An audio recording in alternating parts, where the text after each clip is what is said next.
Special guest. Yes, Congressman Adam Kinzinger, one of the Republican Party's young stars here in Illinois. Congratulations, Congressman, on getting another 2 years on Capitol Hill.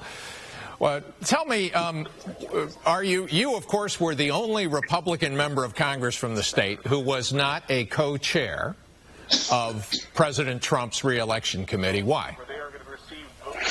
It was the bottom line is I don't necessarily look at that and say I need to be a co-chair or whatever. From one hand, it's you look at it and, I want to continue to maintain my independence. And, although I voted for President Trump and I hope he wins tonight, obviously there are times when I need to be very honest and defend the 16th district. So well, I didn't take it. You've been outspoken about why.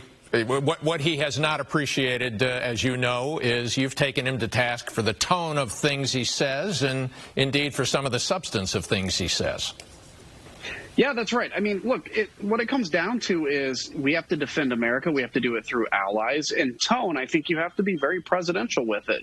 I think the reality is a president has to unite people. And depending on how tonight goes, if he ends up getting reelected, I want to see a uniting tone. I think it's going to be tough to do because there's going to be a very divided country and probably a number of these states still outstanding. But, we can do this as a country. And I think that's regardless of whether Biden wins tonight or Trump wins tonight, we need to accept the results. We need to move on. And remember that in 2 years, there's going to be another election. There always is. So, look, you are going into a Congress that it appears that Democrats are going to pick up maybe 5 or 6 seats. There are some projections I'm seeing. Nancy Pelosi will still be the speaker. You'll be in the minority. What are you going to do for the next 2 years? So I'd like to see infrastructure get done. I think that's a real bipartisan issue we should have done 10 years ago. And fix you know what? Governor Pritzker told me that a few days ago. That's what he wants to do. Yeah. And Mayor Lightfoot wants to do it. And I mean, we can all agree on that. And, the question is how you're going to pay for it. And also, we're not going to do this to blow money and just say we're spending a whole bunch of money. It's got to be something that's going to last for generations. I think, though, tonight, it's interesting. One of the stories that I think is going to come out of this from an Illinois perspective, Republicans significantly outperformed expectations here in Illinois. You Absolutely. Look at Dick Durbin got less than Joe Biden, for goodness sakes. Absolutely. And your colleague, Congresswoman Sherry Bustos from Northwest Illinois, she is in a dogfight right now. It's 50-50, and the 6th congressional and the 14th congressional seats that your party flipped 2 years ago, those are very close tonight. So what are the voters saying, do you think? I think it's basic. First off, a ton of voter turnout, which I give credit to both sides for. This is an incredible turnout tonight. I think Republicans are really excited. I think the tone that came out this summer when you saw all the rioting made people kind of look at that and go, look, I don't like President's tone, but I also don't like our cities burning down. And I think things along that line, you take the fact that 700,000 people signed a petition for fair redistricting, and it was thrown out by Justice Kilbride. Justice Kilbride is probably not going to be retained tonight, and the fair tax, so-called, that they put on the ballot because they could do that when they wanted to, is going down in flames. So I think even though it's still a Democratic state and it's Democratic victories tonight, I think Republicans significantly outperformed expectations. So we've been looking at the number for your colleague, Sherry Bustos. She's one of Nancy Pelosi's favorites. As you know, she's a big national leader on Capitol Hill for the Democratic Party. And she is barely ahead by 100 votes against Esther Joy King. Why do you think districts like that, that's obviously an all-downstate district, some would say Trump's likely to carry that district, and she's lucky to be 100 votes ahead?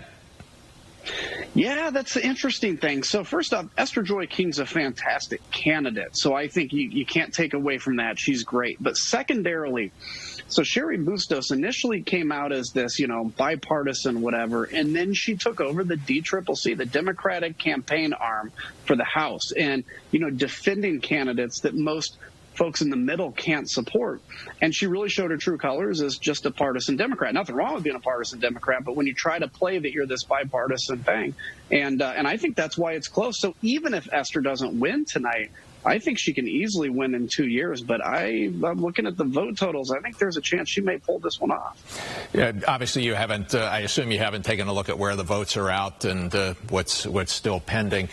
We're also looking at the Michigan U.S. Senate seat. Again, these votes, I assume, are from Republican trending areas, groups of votes. The Republican candidate, John James, is leading the incumbent Democrat over in Michigan 56% to 44%. He would become the second Republican African-American senator. Yeah, that would be huge. Now, keep in mind, because I think Trump's significantly up, that's going to tighten. But that would be a massive win because polls really didn't. They put him in striking distance, but really nobody said, hey, he's going to win. And he very well may. And I think what's interesting about tonight, because you had so many early votes and vote by mail, that's why you're seeing this whipsaw in all these states. I mean, 30 minutes ago, we're looking at Ohio saying there's no way Trump can win. And now it seems like there's no way he can lose. And so beyond that, we're seeing a total political realignment, I think, kind of rural areas and city areas. I think Monday morning quarterbacking this is going to be pretty interesting. There's going to be a lot to learn. Absolutely. But your words are well taken. We still have a lot of votes to count. And for every surprise, like Michigan, there may be a lot of Democratic votes that are still not tabulated. I did mention a few minutes ago, that the president had a 1 percentage point lead in Montana with a significant number of the votes in, and a 1 percentage point lead in Iowa. So stay tuned. Congressman Adam Kinzinger, thanks. It's always great to talk to you, man. I loved that luncheon we went to down at the Knights of Columbus Hall in LaSalle. That was a fun day. There was some good piano playing when we were trying to do a little camera work, but we got that handled. We did. All right. Thanks for joining us. You bet, guys.